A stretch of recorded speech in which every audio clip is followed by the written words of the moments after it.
Avec Hugo Frey, que le temps ne semble pas toucher, c'est l'Amérique de Bob Dylan, la nature, les grands voyages. À ses côtés, un fan de la première heure, pour le moins inattendu, l'un des gendarmes du GIGN les plus connus, Christian Proutot. Bonsoir Hugo Frey. Bonsoir. C'est vrai, quelle voix toujours, quelle jeunesse. Vous êtes d'une insulte à la vieillesse. C'est ce qu'il a dit. Comment il a dit une formule que j'ai beaucoup aimée. Il ne se voit pas vieillir, oui. Alors il ne vieillit pas. Exactement. Non mais c'est-à-dire qu'effectivement, je ne vois pas le temps passer. Et alors, de façon plus humoristique, Renaud dit neige au balcon. Oui, je ne connaissais pas l'expression. C'est ça, et feu à la cave. Oui, neige au grenier. Neige au grenier. C'est-à-dire les cheveux blancs, les feux à la cave. Ben oui, c'est un capital génétique très oui, inoxydable, on pourrait dire. De santé, très bon. Et alors, tout le monde se demande comment vous faites, Hugo Frey, pour être toujours dans cette forme. À bientôt 80 passés, hein, bientôt 81. 4 fois 20 ans. Je crois que je suis, au sens propre du mot, un vrai naïf. Naïf, ça veut dire naturel. Et naturel, ça veut dire près de la nature, c'est-à-dire que je n'insulte pas la nature avec des drogues, avec des exagérations. Je ne suis pas un extrémiste. Je suis gourmand. C'est vrai que vous avez des tablettes de chocolat, comme on dit, des muscles à faire pâlir ceux de 30 ans. Ils sont tous jaloux, on le voit. Non, j'ai pas des tablettes de chocolat. Ah si, ça c'est du lait. Oui, mais ça je peux taper. Mais je devrais, d'ailleurs, je vais m'y mettre. C'est-à-dire parce que c'est naturel, vraiment, tout est naturel. Tout est naturel, oui. Je fais pas beaucoup de sport. Mais au départ, j'avais plein d'handicaps. Vous étiez un enfant souffreteux, comme on dit, rachitique. Oui, franchement, on a du mal à imaginer, à le croire. Ça, je suis gaucher, j'écris de droite à gauche. Mais la scène, continuellement, je vous assure, c'est un sport. Parce qu'il y a une chose que je dois dire, ça fait en gros 50 ans de carrière. Oui. Hein, sur 50 ans de carrière, je n'ai jamais cessé de chanter sur scène. Jamais. Alors, quand même, assez marginal tout au long de votre vie, même parmi les chanteurs. Je crois que, et sans aucune prétention, je dirais que vous ne faites pas d'un loup ou d'un renard, ou vous ne faites pas d'un loup ou d'un renard, vous ne faites pas un chien. Les animaux domestiques, c'est une spécificité. Je ne suis pas domestique, moi. Je suis naturellement... Et la vie ne vous a pas domestiqué? Non, pas vraiment. Et alors d'abord parce que je n'ai pas choisi ce métier. Je n'ai jamais rêvé d'être un chanteur célèbre. Ouais. C'est rare, c'est rare. Ah oui. Vous rêviez de moi, quoi, je rêvais de... j'envisageais pour moi un destin beaucoup plus modeste. Je rêvais d'être Van Gogh ou Gauguin. Ah, vous êtes alors, je me voyais misérable dans un atelier avec un poêle à bois, ayant à peine de quoi manger. Donc, vous voyez, je me voyais une vie très modeste. Mais finalement, pas si modeste que ça, parce que quand même, mes idoles, c'était des génies. Mais quand même, la vie que vous avez vous a comblé. C'est ça qui est complètement injuste. Moi, j'ai rien fait pour devenir une vedette. Rien. J'ai pas levé le petit doigt. Et donc, n'ayant pas du tout cette ambition, la réussite que j'ai est complètement injuste. Parce que en général, c'est le travail qui paye. Et là, moi, j'ai pas du tout travaillé pour... Oui, pas jamais. Jamais. Si, je vais être honnête, j'avais perdu complètement ma voix parce que je gagnais ma vie depuis plus de 10 ans dans les cabarets. Et j'avais perdu complètement la voix par l'émotion terrible, le chagrin terrible que j'avais subi avec la perte de mon frère, qui lui était... Francesco, qui était né pour être une très grande vedette internationale. Qui aurait dû être chanteur lyrique. Une voix d'opéra magnifique. C'est ça. Et donc, avec ce frère qui était tellement doué pour le chant, c'était normal que moi, je préfère choisir le silence de la peinture. C'est vraiment à la mort, au suicide de votre frère, Francesco, qu'il y a eu une cassure. Oui, je suis resté sans voix. Et comme je gagnais ma vie en chantant, ça a été très très dur. Et à ce moment-là, j'ai rencontré une femme extraordinaire qui s'appelait Madame Sandra et qui m'a fait travailler pour essayer de retrouver cette voix. Là, dans cette période-là, j'ai vraiment travaillé, mais pas pour devenir une vedette, simplement pour pouvoir chanter, pour pouvoir gagner ma vie. J'ai été sauvé par le fait que j'étais marié, que j'avais 2 enfants, et que Madame Sandra m'a aidé à retrouver la voix, le son et le souffle. On veut dire que c'était votre frère aîné, hein, de 18 mois De 18 mois. C'était mon frère qui m'avait élevé, puisque mes parents avaient divorcé. Et je sais que, je crois être venu dans votre émission une fois, et je ne pouvais pas aborder même le souvenir. Ça a été très long. Maintenant, ça va, j'ai réussi, mais c'est voilà, je deviens adulte. Vous croyez que c'est comme ça que l'on voit qu'on devient adulte? Oui, quand on arrive à contrôler ses sentiments quand même. Voilà. Voilà. Il a une belle gueule. Ouais, magnifique, magnifique. Aujourd'hui, il a été une vedette de cinéma, c'est évident, parce qu'il avait un charme fou, 1m83, très svelte, très beau, et puis une voix de chanteur d'opéra. En fait, c'est votre modèle. Naturel. Un repère. Oui, mais c'était trop. Il était trop extraordinaire pour que je puisse lui ressembler. Alors moi, au contraire, je lui disais, oh non, moi je vais faire de la peinture, je vais faire des choses dans le silence, de la sculpture. Lui, c'est la musique.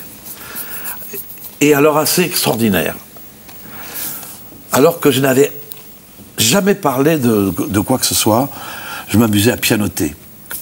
C'est un peu ce que je voulais, quoi, n'importe quoi. Et un jour, je me souviens, mon frère, lui, Francesco, m'a dit, toi, tu seras concertiste. Je lui ai dit, mais pourquoi tu dis ça? Je ne sais pas lire la musique, je ne sais pas jouer de piano. Tu seras concertiste. Il avait entendu. Il avait une vision. Et je crois que effectivement, je suis devenu ce qu'il a voulu. C'est formidable, ça, non? Ben, je crois que ça existe. Non. Ça, c'est ma première guitare. Je lui avais donné, quand il est parti au Canada, émigré. Oui, puisque c'est là-bas qu'il est mort. Voilà, il est mort là-bas. Il était tombé amoureux d'une jeune chinoise, très jeune, et très rapidement, les parents de la famille de cette jeune fille ont dit, il n'est pas question que vous fréquentiez notre fille. Et bon, mais on ne peut pas expliquer un suicide uniquement comme ça. Il y avait d'autres raisons, je ne sais pas, la fragilité. Mais c'était un très grand artiste. Mais qui était parti aussi là-bas pour faire carrière. C'est moi qui avais décidé, mes deux frères, puisqu'on devait partir tous les trois, eux ont été pris par le service d'immigration et pas moi. Parce que j'étais trop jeune et que je n'avais pas de diplôme. Ah, donc vous et eux sont partis. Et vous êtes restés, c'est pour ça que c'est lourd. C'est pour ça que ça a été très lourd, mais j'ai réussi à transformer tout ce capital négatif en positif. Et donc, c'est au début des années 60 que vous vous faites remarquer. Exactement, 59, mon premier disque. Voilà, après les cabarets, l'Eurovision. Oui, je classe 3e, non pas... Le printemps revient en 1963. 3 ou 4, oui. 3, je crois. Vous voyez pourquoi je reste jeune, c'est que j'oublie les dates. Et vous êtes lancé. Oui, quand les gens me disent, vous n'avez pas la nostalgie de ces années 60? C'est ce que j'allais vous demander. Non, pas du tout. Je dis, quelle horreur, les souffrances qu'on avait. Là, les gens ne se rendent pas compte, quand je jouais de cet instrument, une sorte de auto-harpe, j'en jouais à ma façon, j'avais les doigts en sang. Quand même, il y avait du plaisir à être sur scène ou pas, à ce moment-là? Est-ce que je vais avoir le courage de vous dire que j'avais du plaisir parce que je gagnais de l'argent? Ouais, c'est lié à ça. C'était gagner de l'argent, réussir sa vie. Vous étiez déjà père de famille. On avait femme, enfant. On revenait en disant, je vais pouvoir leur donner à manger et leur donner une vie correcte. C'était ça le bonheur. Ouais, mais le bonheur artistique à 100%, c'est un peu faux. C'est pour ça que vous étiez tellement différent des autres. C'était l'époque, justement, Salut les copains, et que vous étiez en marge de ils étaient satisfaits. Non, parce que d'ailleurs, c'est Renaud qui dit les autres avaient l'air de garçons coiffeurs, ce qui n'est pas gentil pour les autres. Je peux expliquer ma façon de m'habiller. D'abord, le jean. C'est un pantalon de paysan, c'est un pantalon d'ouvrier. C'est un pantalon de type qui vit dans un train, dans des voitures, qui couche par terre, qui fait n'importe quoi. Mais vous n'avez rien du paysan et de l'ouvrier, puisque vous venez d'une famille quand même. Oui, mais... Vous avez grandi plutôt à Neuilly, dans des beaux quartiers. Maman aristocrate espagnole, c'est une grande famille. Voilà. Et d'où ça vient? De votre père? Bon papa, c'est-à-dire maman. Papa, le baron de Cobios d'Ordiran, qui était un homme de la terre. Alors, je disais ensuite les bottes. Les bottes, oui. Les bottes, c'est des souliers sans lacets. Encore pratique. Toujours pratique. Oui, parce que le petit garçon que je suis, dyslexique, parce qu'on n'a pas assez dit, gaucher, et les gens qui sont gauchers ont du mal à comprendre les choses. Alors, on m'expliquait comment on faisait un nœud, je ne comprenais pas. Je dis, allez, plus tard, quand je serai grand, je porterai des bottes.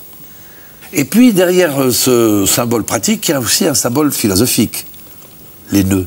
Pas de nœuds. J'aime pas les nœuds dans la vie. Pas d'attache. Pas d'embrouille, Pas d'embrouille, oui, parce que des attaches, vous en avez. Des attaches, je n'ai que ça. Je n'ai que ça. Mais pas d'embrouille. En fait, tout est très concret.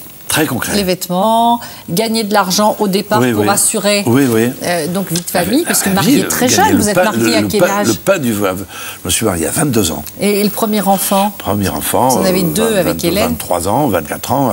Oui, tout de suite. On a tout de suite 2 filles, et puis l'obligation de gagner le pain du foyer. Alors le pain du foyer, c'était 2-3 cabarets tous les soirs. Et une femme qui acceptait, Hélène, qui acceptait ce métier, de vous laisser partir sur les routes? C'était pas son idéal. Le show business, c'était pas du tout son truc. C'est pour ça qu'elle est restée en retrait tout le temps. Elle était en retrait. Ça, c'était un peu un handicap pour moi, ce qui fait que après, sur les années, elle s'est retirée de plus en plus.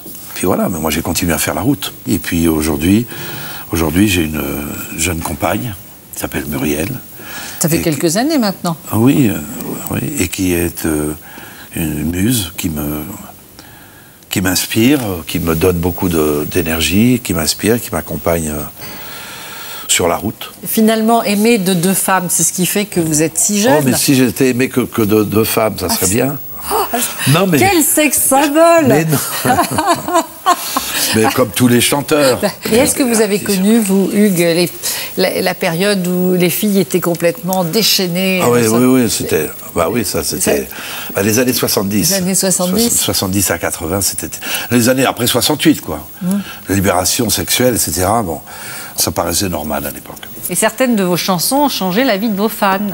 Grâce à Céline Dion existe. Je n'en dis pas plus parce qu'il y a eu une rencontre surprenante. Je la raconte, l'histoire. J'imagine votre surprise quand Céline Dion vous a raconté cela. Le destin a voulu que ce bébé doit la vie à cette chanson. Et qu'elle va donc lui donner le nom de Céline.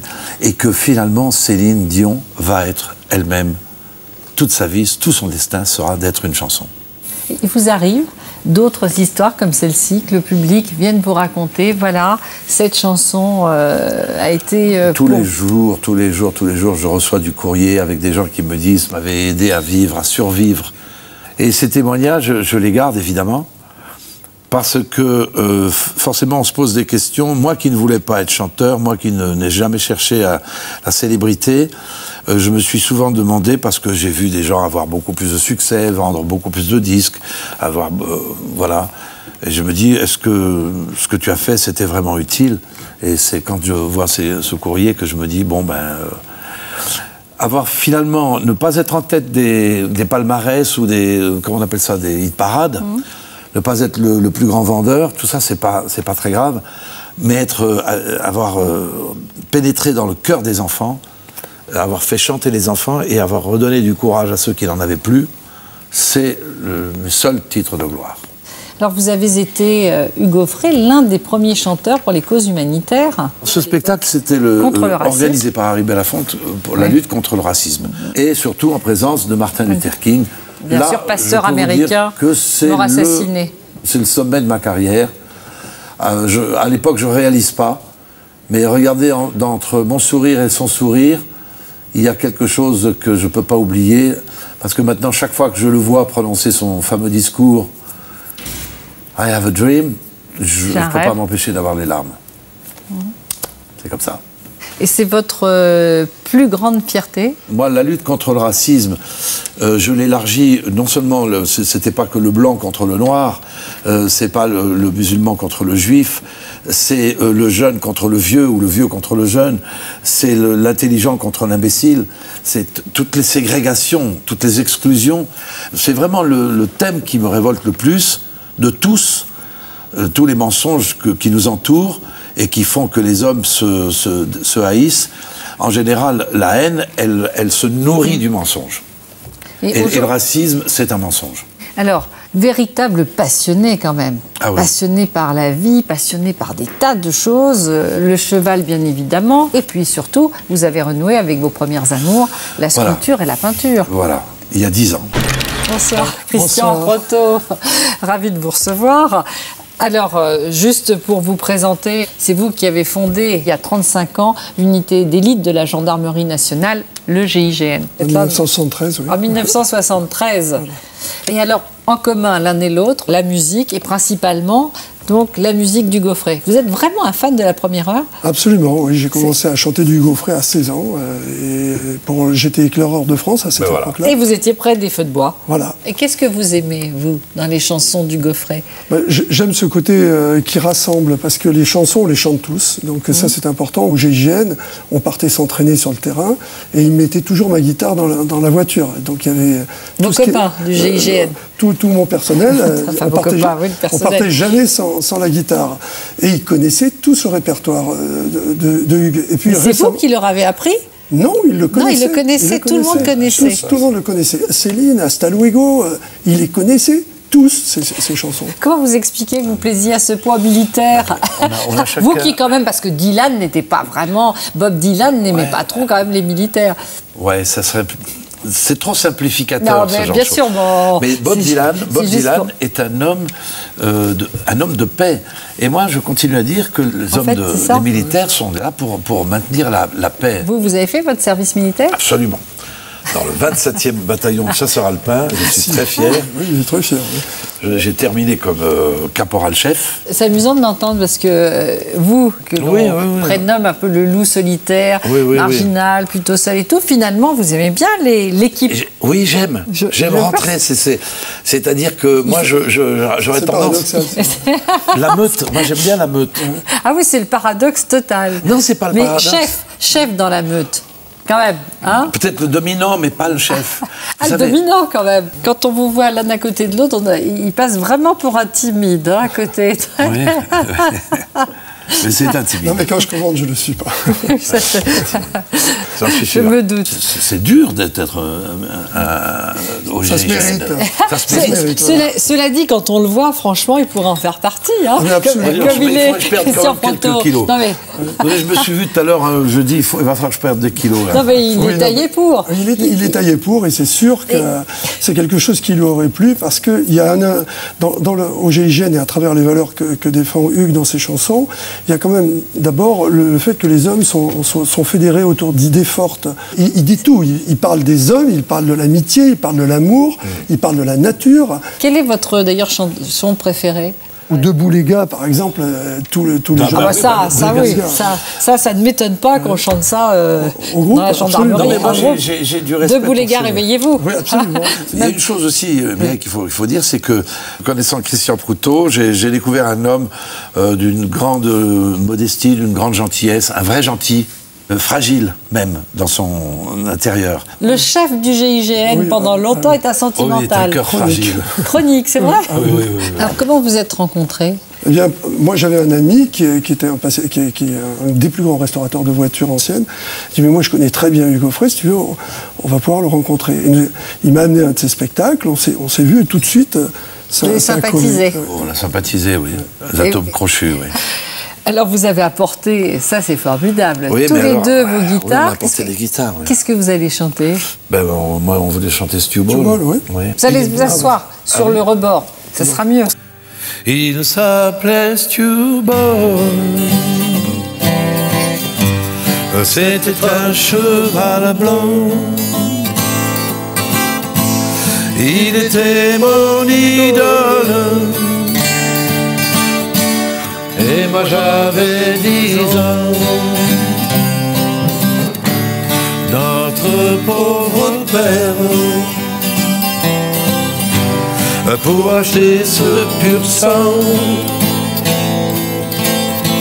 avait mis dans l'affaire jusqu'à son dernier franc.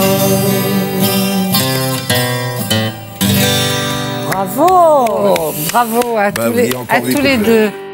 Pour ne rien manquer sur ma chaîne Ina Mireille Dumas, abonnez-vous et activez la cloche.